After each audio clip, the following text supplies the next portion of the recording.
எங்கள் அப்பா பிதாவே, அன்பான தேவா, ரட்சகரே, ஆவியானவரே. கரங்களை உயர்த்தி சொல்லுவோமா?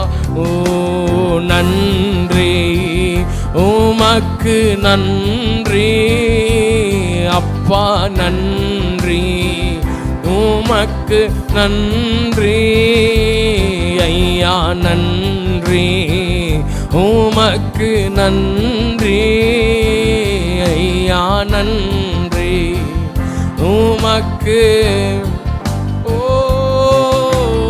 எங்கோ நான் வாழ்ந்தே அறியாமல் அலைந்தே, என் நேசர் தேடி வந்தே.